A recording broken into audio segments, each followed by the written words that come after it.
রাস্তাঘাট, বাড়িঘর, দোকানপাট পানিতে তলিয়ে ভোগান্তিতে সাধারণ মানুষ। সোমবার দিনভর বৃষ্টিতে সুনামগঞ্জ শহরের নতুনপাড়া, তেঘরিয়া, সুলতানপুর, উকিলপাড়া সহ পৌরসভার ৯টি ওয়ার্ডের বেশিরভাগ এলাকা তলিয়ে গেছে। দেখার হাওর ও সুরমা নদীর পানি উপচে ঢুকে পড়েছে নিম্নাঞ্চলের বাড়িঘরে।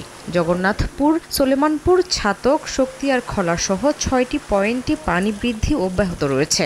সোমবার পানি উন্নয়ন বোর্ডের বাড়িপাত স্টেশনের লাউয়েরগড়ে ২২৮ মিলিমিটার, ছাতকে ১৯৫ মিলিমিটার, সুনামগঞ্জে ৩৬৫ ও দিরায়ে ৬৬ মিলিমিটার বৃষ্টিপাত রেকর্ড করা হয়। এদিকে আবহাওয়া অফিসের ৩ দিনের ভারী বর্ষণের পূর্বাভাসে আতঙ্ক বেড়েছে পানিবন্দী মানুষের মাঝে।